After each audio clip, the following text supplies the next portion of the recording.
Après avoir découvert que mon mari, PDG d'une grande entreprise, n'arrivait pas à oublier son ex, une mère célibataire divorcée, j'ai commencé à apprendre à notre fils à l'appeler « tonton ». Lorsque notre garçon a eu de la fièvre et que son ex l'a appelé au beau milieu de la nuit, j'ai touché le front brûlant de mon fils et je lui ai fait dire « au revoir, tonton » à chaque fois. Notre fils a longtemps hésité, jusqu'à plus tard, quand mon mari a enfin réalisé ce qu'il nous devait. Il a pris l'initiative de suggérer que nous fassions des photos de famille ensemble. À l'entrée du studio photo, l'ex a de nouveau appelé. Sanglotant au téléphone, elle a dit « Antoine, peux-tu aller chercher Théo à l'école maternelle tout de suite ?» Les autres enfants se moquent de lui parce qu'il n'a pas de papa. Une réticence a traversé le visage de mon mari. Il était sur le point de s'accroupir pour expliquer la situation à notre fils. Mais cette fois, sans que je n'ai rien à lui souffler, notre fils lui a fait signe de partir. « C'est bon, tonton. Va rejoindre ton autre enfant. Maman et moi, on suffit pour une photo de famille. » Au moment où notre fils a prononcé ces mots, Antoine Dupont et moi sommes restés figés. Il l'a dit avec tant de fluidité et de naturel, comme s'il avait répété ce mot d'innombrables fois dans son cœur. Il m'a tiré pas à pas vers le studio photo. Cette séance photo en famille était une idée qu'Antoine avait suggérée pour se rattraper d'avoir manqué l'événement scolaire de notre fils. Notre garçon l'attendait avec impatience depuis un demi-mois. Je l'ai suivi avec raideur, mon cœur me faisant l'effet d'être écrasé par une pierre. La pression étouffante me donnait envie de pleurer. J'avais découvert la liaison d'Antoine par accident. Il était allé célébrer l'anniversaire de l'enfant de Valérie et, à son retour, il avait oublié les billets dans sa poche. 3 billets pour Disneyland Paris pour le 6e anniversaire de notre fils, pour que toute la famille aille voir ses héros préférés. Antoine avait trouvé ça puéril et avait rejeté l'idée sans hésitation. Quelques jours plus tard, cependant, il y est allé avec l'enfant de Valérie. J'ai trouvé la publication Instagram de Valérie sur le téléphone d'Antoine. L'endroit le plus magique doit être visité avec le meilleur des papas. La photo montrait Antoine et Valérie tenant un enfant. Une photo d'eux 3 ensemble. Valérie était son premier amour, divorcée avec un enfant. Cette nuit-là, nous avons une autre dispute la plus explosive. J'ai insisté pour divorcer et emmener notre enfant avec moi. Antoine m'a accusé d'être déraisonnable. Il m'a demandé comment je pouvais supporter de laisser notre enfant grandir sans père. Il a juré devant Dieu qu'il n'éprouvait que de la compassion pour Valérie. En regardant le visage visiblement effrayé de notre fils, je me suis mordu la lèvre jusqu'au sang. Je savais que si je forçais notre fils à partir avec moi, il n'oublierait jamais Antoine. Mais je savais aussi que si cela se produisait une fois, cela se produirait une deuxième, puis une troisième fois. Je ne voulais pas que mon enfant souffre à cause de sa prétendue compassion. J'ai donc choisi une autre approche. J'ai piégé Antoine pour qu'il signe les papiers du divorce. 30 jours avant que le divorce ne soit officiel. Pendant ces 30 jours, si Antoine reprenait ses esprits, je ferais comme si de rien n'était pour le bien de notre fils. Sinon, je passerai ces 30 jours à faire tout mon possible pour aider notre fils à se détacher émotionnellement. Aujourd'hui, c'était le 28e jour. Notre fils avait appelé Antoine, tonton, de son propre chef. J'ai senti le corps de notre fils trembler légèrement, mais je n'étais pas heureuse. J'avais l'impression que 1000 aiguilles me transperçaient le cœur. Alors que nous traversions la rue, Antoine a fini par réagir. Il a fait quelques pas derrière nous, voulant demander à notre fils ce qui se passait, quand Valérie a de nouveau appelé, toujours avec cette voix délicate et larmoyante. « Antoine, où es-tu ? Théo n'arrête pas de pleurer en disant qu'il veut son papa. Je n'arrive pas à le calmer. » Les pas d'Antoine se sont arrêtés. Il a fixé nos dos, le téléphone à la main, et a répondu « D'accord. Je sais. J'arrive tout de suite. » Après avoir raccroché, il m'a envoyé un SMS disant « Parlons-en ce soir. » Puis il s'est retourné et est parti sans hésitation. Le rugissement d'un moteur de voiture a retenti, puis s'est éloigné. Notre fils s'est arrêté de marcher et s'est blotti dans mes bras, ses larmes trempant mes vêtements. « Maman, est-ce qu'on peut ne plus avoir de papa ? Nous n'avons pas pris les photos. » J'ai ramené notre fils directement à la maison. J'ai commencé à faire les valises. Pendant que je réservais des billets d'avion pour retourner dans ma région natale, Valérie m'a envoyé une vidéo. Le décor était un autre studio photo réputé de la ville. Valérie et Antoine portaient des tenues assorties, tenant un enfant d'environ 5 ans, posant pour l'appareil photo. À la fin de la vidéo, Valérie m'a nargué comme à son habitude. Ce n'est qu'une photo de famille. Antoine et moi pouvons en prendre une n'importe quand. Si cela s'était produit avant, face à la provocation de Valérie, j'aurais certainement riposté immédiatement. Mais là, en regardant notre fils ranger soigneusement ses jouets, je n'avais qu'une seule pensée, à quoi bon? J'ai quitté la conversation et réservé 2 billets pour Annecy pour le surlendemain. Juste après avoir payé, Antoine est rentré à la maison avec un fraisier. Notre fils et moi l'avons dévisagé avec surprise. Autrefois, c'était le gâteau qu'il détestait le plus. À cause de cela, même si notre fils avait hérité de mon amour fou pour les fraises, il ne choisissait que le préféré d'Antoine, le gâteau opéra, pour son anniversaire. Mais aujourd'hui, pourquoi ramenait-il soudainement un fraisier? Notre fils et moi nous sommes regardés, trouvant tous deux cela incroyable. Antoine est entré lentement et a vu les bagages ouverts. Son expression a légèrement changé. Théo pleurait tellement fort. Je suis resté avec lui un peu plus longtemps. Sur le chemin du retour, je me suis souvenu que vous adoriez tous les deux le fraisier. Alors, j'en ai acheté un. Pourquoi fais-tu tes valises? Vous partez en voyage? J'ai secoué la tête, puis j'ai hoché la tête. On peut dire ça. À seulement 2 jours de l'officialisation du divorce, je ne voulais aucune complication inattendue. En entendant mes mots, Antoine a semblé pousser un soupir de soulagement avant de poursuivre. Le studio photo m'a appelé pour dire que vous n'étiez pas venu. J'ai reporté. Et si on y allait demain? Je ne vous ferai absolument pas faux bon cette fois.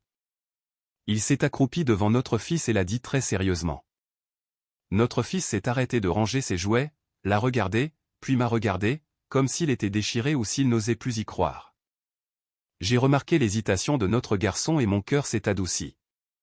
D'accord. De toute façon, ce serait la dernière fois. Après que j'ai accepté, les yeux de notre fils se sont immédiatement illuminés. Il a attrapé ses jouets et a couru dans sa chambre. Après son départ, j'ai continué à faire mes valises. Antoine s'est approché de moi. Il a lutté avant de parler. Au fait, à propos de notre fils qui m'a appelé tonton aujourd'hui. Mon cœur a raté un battement. J'ai levé les yeux vers lui. Antoine s'est accroupi en posant le fraisier à côté de moi. Sa voix était impuissante mais affectueuse. Chloé, je sais ce que tu penses. Tu penses que je suis trop gentil avec Valérie et que je vous néglige, toi et notre fils. Mais je te jure que je ne ressens que de la pitié pour Valérie. C'est une mère célibataire. Je ne veux tout simplement pas qu'elle souffre trop. Il a pris ma main et l'a solennellement posée sur son cœur.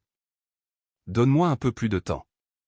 Je te promets que je vais régler les choses avec Valérie et son fils comme il faut. Je ne laisserai pas notre fils et toi être lésés. Je l'ai regardé d'un air absent. Je me souvenais à peine de la dernière fois qu'il m'avait regardé avec autant de sérieux. Peut-être était-ce à notre mariage dans cette chapelle immaculée. Il avait tenu ma main et juré de bien me traiter pour le reste de sa vie. Ou peut-être était-ce le jour de la naissance de notre fils dans la salle d'accouchement de l'hôpital. Il avait tenu notre garçon avec précaution, les bras tremblants alors qu'il embrassait mon front. Puis il avait dit, « Chloé, je ne laisserai jamais notre fils ou toi subir la moindre injustice. » En repensant à ces moments passés, je suis restée silencieuse pendant un long moment. Finalement, j'ai décidé de lui parler du divorce. En fait. Oh, où as-tu mis cette boîte de Lego en édition limitée que j'ai achetée pour notre fils la dernière fois? Est-ce dans le placard du bureau? Valérie dit que Théo adore les Lego en ce moment. Je vais la lui apporter pour qu'il joue avec pendant quelques jours. Après avoir parlé, Antoine est allé dans le bureau, a trouvé la boîte de Lego, a attrapé ses clés de voiture et s'est précipité dehors. Bam! La porte s'est fermée. La silhouette d'Antoine a disparu. J'ai fixé tranquillement la porte pendant un long moment. Puis j'ai terminé la phrase que je n'avais pas achevée. En fait, notre fils et moi n'avons plus besoin de toi. Plus que 2 jours avant notre départ. À minuit, après avoir enfin terminé de faire toutes les valises, je me suis allongé, épuisé, sur le lit. Mon téléphone s'est allumé. C'était un message d'Antoine. Théo a vraiment adoré les Lego. J'ai passé toute la soirée à l'aider à les construire. Valérie m'a expressément demandé de te remercier. À minuit, mon mari me remerciait au nom d'une autre femme. J'ai étiré le coin de ma bouche, trop abasourdi pour même rire. Mais j'étais trop fatigué pour être en colère. L'issue était déjà décidée de toute façon. J'ai ouvert la conversation et répondu avec désinvolture, pas besoin de me remercier. Je ne les lui ai pas donnés. De plus, ces Legos étaient le cadeau d'anniversaire préféré de notre fils. Il attendait que tu aies le temps de les construire avec lui. Après avoir envoyé ce message, j'ai éteint mon téléphone et fermé les yeux pour dormir. Je me moquais bien d'Antoine à l'autre bout, dont l'expression a changé en voyant le message. Le lendemain matin à 8 heures, Antoine est rentré à la maison exceptionnellement tôt. Il a enlevé son manteau en entrant et a vu plusieurs valises soigneusement alignées dans le salon. Il s'est figé sur place. « As-tu besoin d'emporter autant de choses pour un voyage ?» Sans même poser son manteau, il a marché vers la chambre avec une panique visible et m'a posé la question. J'ai aidé notre fils à s'habiller et je ne me suis pas retourné. Nous partons loin. En entendant cela, il a immédiatement regardé notre fils. Ce n'est qu'après avoir reçu un signe de tête affirmatif que son expression s'est détendue. Il a posé son manteau et a sorti 3 billets pour Disneyland Paris. N'étais-tu pas contrarié que je n'ai pas emmené notre fils à Disneyland ? J'ai acheté des billets pour aujourd'hui. Nous pouvons y aller tous les 3 ensemble. Il a agité les billets devant notre fils et moi, comme s'il exhibait son visage plein d'indulgence pendant un instant. Je me suis demandé si j'avais mal entendu. Cela faisait presque un mois que cet incident avait eu lieu, et il n'y pensait que maintenant. Mais ensuite, j'ai pensé à la série de messages non lus sur mon téléphone à mon réveil ce matin, et j'ai soudain compris. C'était donc une compensation. Je n'ai rien dit et j'ai continué à me concentrer sur l'habillage de notre fils. Mais notre garçon était incroyablement excité, ses yeux clignant alors qu'il me fixait. « Maman, je veux y aller. » Mes yeux se sont plissés en un sourire. Avant que je puisse parler, j'ai entendu Antoine bafouiller, « Mais si tu veux y aller, il y a une condition. » Valérie a découvert que nous faisions des photos de famille aujourd'hui, et elle a peur que Théo soit contrarié s'il l'apprend. Alors, cette histoire de photos de famille, remettons-la à une autre fois. En disant cela, son expression était pleine de culpabilité. Notre fils s'est figé. Le sourire dans ses yeux s'est visiblement effacé peu à peu. Je vois. Il a lentement baissé la tête et n'a rien ajouté. Ses yeux sont devenus rouges, mais Antoine ne l'a pas remarqué. Il a continué, c'est juste cette petite demande de Valérie. J'y ai réfléchi et ça ne devrait pas être un gros problème. Nous ne faisons que repousser les photos cette fois-ci. Il y a toujours une prochaine fois. Qu'en dites-vous ? Il ne savait pas que notre fils et moi partirions demain. C'était sa dernière chance. Mais ni notre fils ni moi n'avons rien dit. Nous avons juste hoché la tête en silence. Bien. D'accord. Antoine a poussé un soupir de soulagement. Son visage affichait visiblement un sourire, comme si un poids avait été levé. Alors je vais prévenir Valérie tout de suite. 15 heures cet après-midi. Rendez-vous à Disneyland. Après avoir parlé, il s'est levé pour partir. Arrivé à la porte, il s'est retourné. Chérie, Louis, vous êtes tous les deux formidables. Notre fils et moi n'avons rien dit. Après son départ, notre fils a sauté du lit et a sorti du placard un sac à dos qu'il avait préparé. Maman, je ne veux plus voir tonton. Est-ce qu'on peut partir plus tôt ? J'ai baissé les yeux vers mon fils de 6 ans. Il se tenait là, une petite silhouette solitaire au milieu d'une pièce qui était autrefois un sanctuaire, serrant son sac à dos bleu délavé. Il n'y avait pas de larmes dans ses yeux. Il n'y avait pas de crise de colère, juste une lucidité glaçante et terrible qu'aucun enfant ne devrait jamais posséder. Oui, mon bébé, ai-je chuchoté, la voix tremblante mais trouvant son ancrage dans son regard inébranlable. On peut partir tout de suite. J'ai sorti mon téléphone et navigué sur l'application de la compagnie aérienne. Cela m'a coûté une petite fortune de modifier notre départ pour le vol de 11h30 au départ de l'aéroport Roissy-Charles de Gaulle aujourd'hui, mais l'argent avait perdu tout son sens. La seule monnaie qui m'importait maintenant était la distance. La distance de cette maison, la distance de cet air étouffant, la distance de l'homme qui avait méthodiquement démantelé le cœur de notre fils pièce par pièce. J'ai bougé machinalement, fermant la dernière des valises. Je n'ai pas pris grand-chose. Des vêtements, des documents importants et les livres préférés de Louis. J'ai laissé derrière moi les sacs de créateurs qu'Antoine m'avait achetés pour nos anniversaires, les bijoux hors de prix qui servaient d'excuse pour ses nuits tardives au bureau. Il me semblait contaminé. J'ai marché jusqu'à la cuisine, la lumière du soleil traversant les grandes baies vitrées, illuminant les plans de travail immaculés en granit. Là, trônant comme le monument grotesque d'une famille brisée, se trouvait le fraisier dans sa boîte en plastique. À côté, j'ai déposé mon alliance. Le diamant, autrefois symbole d'une promesse dans une chapelle immaculée, me paraissait totalement étranger sur ma peau. Il a teinté doucement contre le marbre. À côté de la bague, j'ai laissé une simple enveloppe blanche. À l'intérieur se trouvait une seule feuille de papier, la lettre d'instruction finale de mon avocat. Demain serait le 30e jour. Le délai de réflexion expirerait, et mon avocat déposerait le jugement définitif auprès du juge aux affaires familiales. Antoine avait signé les papiers de dissolution initiale à l'aveugle il y a 28 jours, l'esprit tellement préoccupé par les crises nocturnes de Valérie qu'il n'avait même pas lu les en-têtes des documents de restructuration financière que j'avais placés devant lui. Maman. Louis a tiré sur l'ourlet de mon pull. Est-ce qu'on va aller bien? Je me suis agenouillé, me mettant à sa hauteur. J'ai lissé une mèche de cheveux rebelles sur son front. On va aller plus que bien, Louis. On va être heureux. J'ai commandé un service de voiture avec chauffeur. Alors que le SUV noir quittait notre allée, je n'ai pas regardé en arrière. J'ai sorti mon téléphone, bloqué le numéro d'Antoine, bloqué son adresse email, et désactivé tous mes comptes sur les réseaux sociaux. D'une simple pression, Antoine Dupont a cessé d'exister dans mon monde numérique. La pluie a commencé à s'abattre en fine brume contre les vitres alors que nous nous engagions sur l'autoroute en direction de l'aéroport. J'ai serré Louis contre moi, reposant mon menton sur le sommet de sa tête, il s'est endormi en écoutant le bourdonnement rythmique des pneus sur l'asphalte. Ses petites mains se sont détendues, relâchant enfin la tension qu'il portait depuis des mois. Du point de vue d'Antoine, 14h45 cet après-midi-là. Antoine a vérifié sa Rolex. Le soleil tapait fort sur le béton de Disneyland Paris, projetant des ombres dures. Il se tenait près de l'entrée de l'attraction, tenant 3 passe-coupe fil VIP. Il a senti un rare sourire de satisfaction se dessiner sur ses lèvres. Il avait arrangé les choses. Bien sûr, il avait annulé la séance photo, mais c'était Disneyland. Quel enfant ne préférerait pas ça? Il a vérifié son téléphone.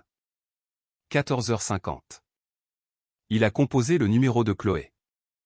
Le numéro que vous avez demandé n'est pas attribué. Fronçant les sourcils, il a réessayé. Même voix automatisée. Il a ouvert leur conversation. Ces derniers messages détaillant où se garer n'avaient qu'une seule coche grise. Non distribué. Probablement à cause du parking souterrain, a-t-il murmuré pour lui-même, ajustant ses lunettes de soleil. Son téléphone a vibré dans sa paume. L'écran affichait Valérie. Antoine a soupiré, une soudaine et familière étincelle d'agacement effleurant sa poitrine. Il a répondu, « Valérie, je ne peux pas parler pour le moment. Chloé et Louis devraient arriver d'une seconde à l'autre. » Antoine. La voix de Valérie était haletante, teintée de son fragile sanglot habituel. Théo a jeté sa boîte de Lego.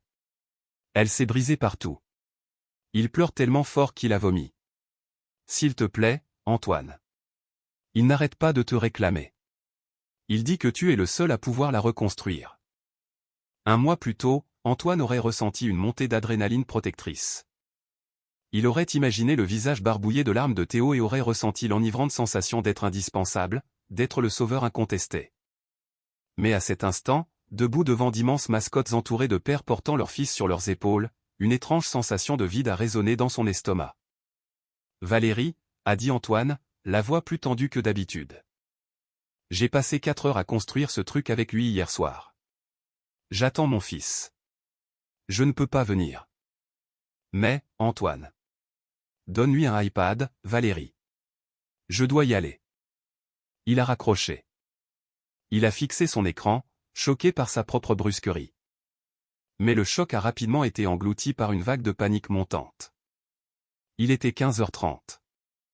Il a de nouveau appelé Chloé. Rien. Il a appelé sa sœur. Bloqué. Il a appelé la maison. La ligne fixe. Elle a sonné jusqu'à ce que le répondeur s'enclenche. Une sueur froide a perlé sur sa nuque. Il s'est souvenu des valises dans le salon. Nous partons loin, avait-elle dit, sans le regarder. Il s'est souvenu du hochement de tête silencieux et dévastateur de Louis. Antoine s'est mis à courir. Il a bousculé un groupe d'adolescents, ignorant leurs cris, et a sprinté à travers le Disney Village en direction du parking. Il a enfreint toutes les limites de vitesse sur le trajet de retour vers la banlieue. Son cœur battait violemment contre ses côtes, un battement frénétique de « non, non, non ». Il a garé sa voiture en catastrophe dans l'allée, ne prenant même pas la peine de fermer la portière alors qu'il se précipitait sur les marches du perron. Il a enfoncé sa clé dans la serrure et a poussé la lourde porte en acajou. Chloé. Louis. Le silence de la maison l'a frappé comme un coup physique. Ce n'était pas juste calme, c'était mort. Le bourdonnement subtil de la vie, l'odeur du parfum à la vanille de Chloé, le désordre des jouets de Louis, le son de la télévision en fond, tout était totalement absent. Il est entré dans le salon. Les valises avaient disparu. Il a trébuché jusque dans la cuisine. Son souffle s'est coupé. Posé parfaitement au centre de l'îlot en marbre se trouvait le fraisier. Et juste à côté, étincelant sous les suspensions lumineuses, se trouvait l'alliance en platine de Chloé. Les mains d'Antoine se sont mises à trembler violemment lorsqu'il a attrapé l'enveloppe blanche à côté de la bague. Il l'a déchirée. Ce n'était pas une lettre de colère. Ce n'était pas une supplication pour qu'il change. C'était un document juridique froid et formel provenant d'un grand cabinet d'avocats en droit de la famille. Notification de dissolution définitive du mariage. Expiration du délai d'attente obligatoire de 30 jours stipulé par l'accord signé en date du. Antoine n'arrivait plus à respirer. Ses yeux ont parcouru le jargon juridique. Garde physique et légale exclusive accordée à la mère. Aucune contestation déposée par le défendeur. 30 jours, a-t-il chuchoté à la pièce vide. La réalisation l'a frappé avec la force d'un train de marchandises. Les papiers qu'elle lui avait demandé de signer un mois plus tôt, ceux dont elle avait dit qu'ils servaient juste à transférer des stocks options dans un fonds pour Louis. Il les avait signés pendant qu'il était au téléphone avec Valérie, repoussant Chloé d'un geste de la main parce que Théo faisait un cauchemar. Il s'est effondré sur le tabouret de la cuisine, enfouissant son visage dans ses mains. Un son primaire et déchirant a jailli de sa gorge, résonnant contre les hauts plafonds. Il avait passé les 29 derniers jours à consoler l'enfant d'un autre homme, jouant à la famille avec un fantôme de son passé, pendant que sa femme démantelait méticuleusement leur réalité et que son fils apprenait à l'appeler tonton. Il a sorti son téléphone avec des doigts tremblants et désespérés, appelant son avocat, son détective privé, n'importe qui. Mais en regardant le fraisier qui commençait à s'affaisser, il a su qu'il était déjà trop tard.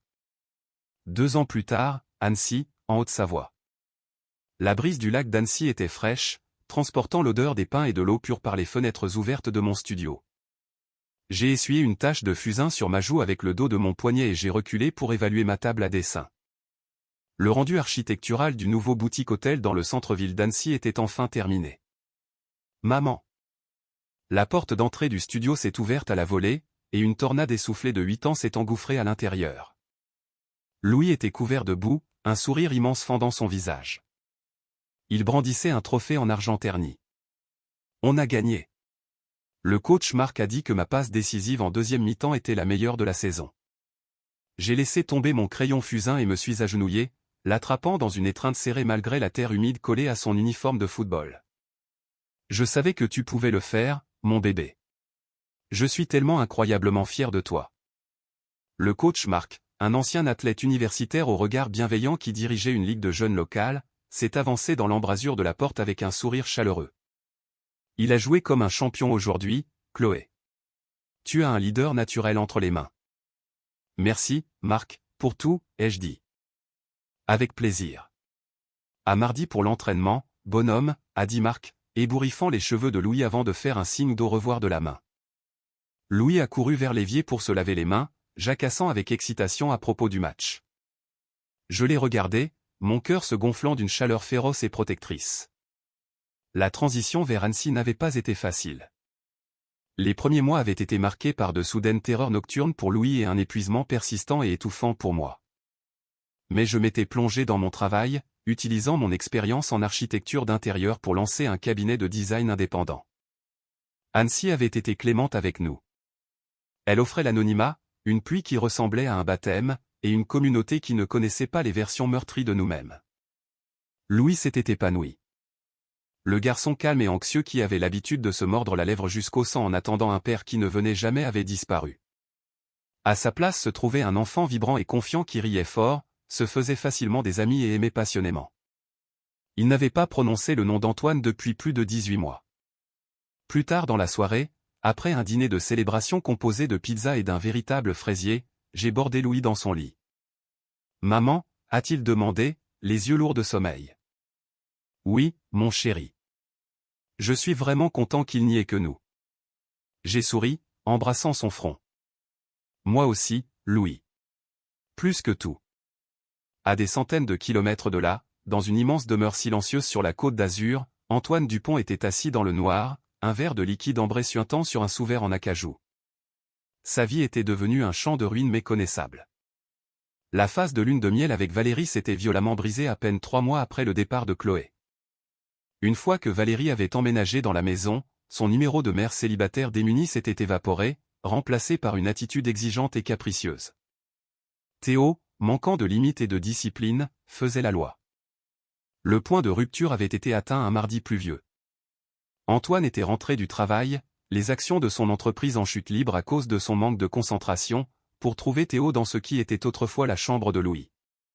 Le garçon avait trouvé une boîte des vieilles affaires de Louis qu'Antoine avait cachée, un sanctuaire de souvenirs dont il ne pouvait se séparer. Théo était joyeusement en train de piétiner une empreinte de main en argile que Louis avait faite à la maternelle, réduisant la céramique peinte en poussière. Valérie se tenait dans l'embrasure de la porte, sirotant un martini, et avait dit d'un ton nonchalant, « Oh, Antoine, ne te fâche pas. Il ne fait que jouer. Tu pourras toujours en faire une autre si on a un bébé. » Antoine avait regardé l'empreinte de main brisée, le seul morceau de son fils qui lui restait, et quelque chose s'était brisé en lui. Le voile était tombé. Il n'a pas vu une femme démunie qu'il devait sauver. Il a vu un parasite. Il a vu le prix exact et atroce de sa propre vanité. Il les a mis à la porte ce soir-là. Les larmes et les sanglots de Valérie, qui avait l'habitude de manipuler les cordes de son cœur comme un maître marionnettiste, sonnaient soudainement comme des ongles sur un tableau noir. Au cours de la dernière année et demie, Antoine avait investi ses vastes ressources pour retrouver Chloé. Elle avait parfaitement brouillé les pistes, utilisant une SARL nouvellement formée pour louer leur maison et gardant ses actifs méticuleusement protégés par son équipe juridique agressive. Mais les détectives privés d'Antoine étaient implacables. Son téléphone a vibré sur la table basse, illuminant la pièce sombre. C'était un email du détective principal. Objet, C. Dupont et L. Dupont. Localisation confirmée. Antoine a lâché son verre. Il s'est brisé contre le parquet, mais il s'en moquait. Il a ouvert l'email. En pièce jointe se trouvait une photo prise de l'autre côté de la rue. C'était Chloé.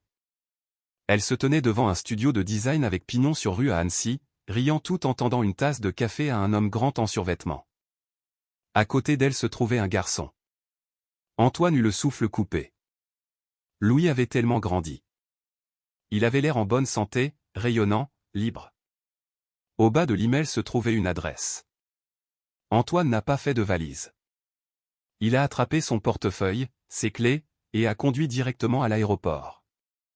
C'était un samedi matin, le genre de journée fraîche et lumineuse où le ciel est d'un bleu perçant et impossible. J'installais une petite exposition des récents projets de mon cabinet lors d'une foire d'art locale dans le parc.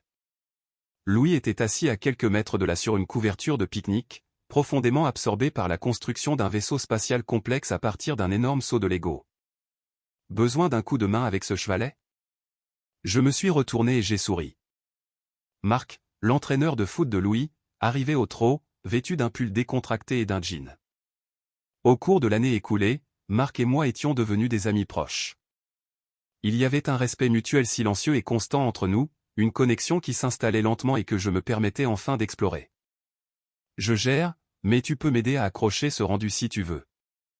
J'ai ri. Et, coach Marc, a crié Louis, agitant un astronaute en Lego en l'air. Capitaine Louis, le vaisseau spatial s'annonce bien, bonhomme, a répondu Marc sans effort, soulevant le lourd cadre en bois pour moi. J'étais en train d'ajuster le niveau sur le cadre quand je l'ai senti. Une chute soudaine et viscérale de la pression atmosphérique, un picotement à l'arrière de ma nuque, comme l'instinct d'une proie sentant un prédateur dans les hautes herbes. Je me suis lentement retourné. Debout à 10 mètres de là, sur le bord de l'allée pavée, se trouvait Antoine. Pendant une seconde, le monde a complètement cessé de tourner. Le bruit de fond de la foire, le guitariste acoustique, les bavardages des familles, les aboiements des chiens, tout s'est estompé en un grondement sourd. Il avait l'air terrible. Le PDG vif et arrogant qui portait autrefois des costumes italiens sur mesure comme une armure avait disparu. Il paraissait avoir pris 10 ans. Il y avait des cernes profonds et sombres sous ses yeux, et ses épaules étaient affaissées, portant un poids invisible et écrasant. Il ne me regardait pas. Ses yeux injectés de sang étaient entièrement fixés sur le garçon sur la couverture de pique-nique. Il a fait un pas tremblant en avant, puis un autre. Louis, a étouffé Antoine. Sa voix était éraillée, brisée, un son gratté tout au fond d'une âme en ruine. Louis s'est arrêté. Il a posé la brique de Lego qu'il tenait. Il a levé les yeux, plissant légèrement les paupières contre le soleil. Je suis resté figé, mon cœur battant un rythme frénétique contre mes côtes. Marc a remarqué mon changement de posture et s'est immédiatement rapproché de moi, fronçant les sourcils en regardant l'inconnu qui approchait.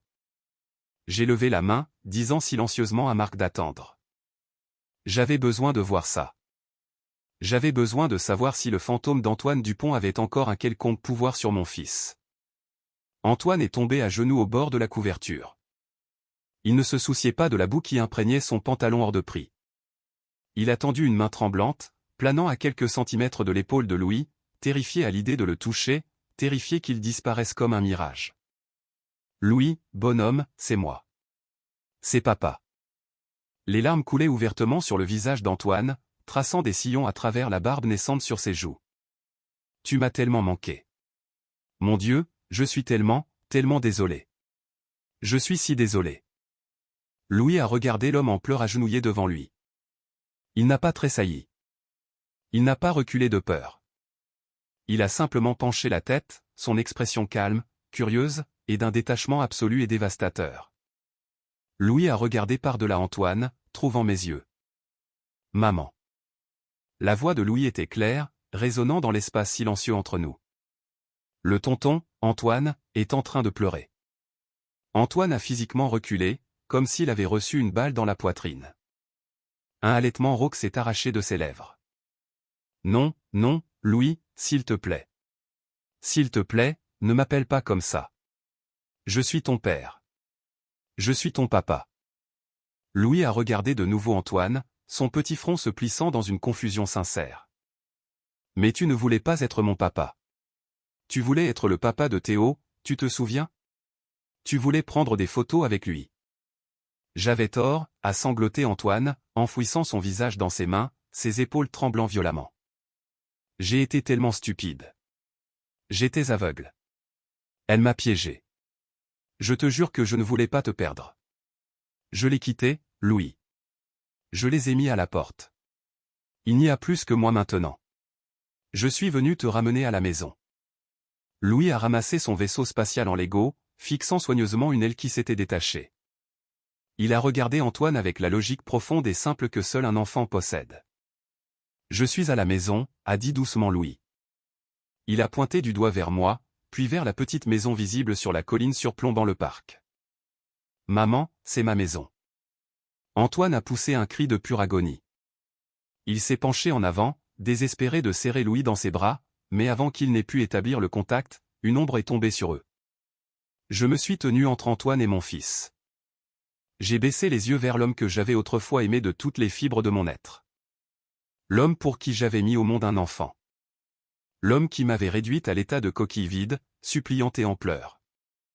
En le regardant maintenant, agenouillé dans la terre, j'ai cherché en moi de la colère. J'ai cherché de la vengeance. Je n'ai rien trouvé, juste de la pitié et une apathie bouleversante et magnifique. Lève-toi, Antoine, ai-je dit. Ma voix n'était pas élevée. Elle était glaciale et douce. Antoine a levé les yeux vers moi, les yeux écarquillés et suppliants. Chloé. Chloé, s'il te plaît. Je t'en supplie. Je ferai n'importe quoi. Je te cède l'entreprise. On peut déménager n'importe où. Donne-moi juste une chance de réparer ça. Donne-moi une chance d'être son père.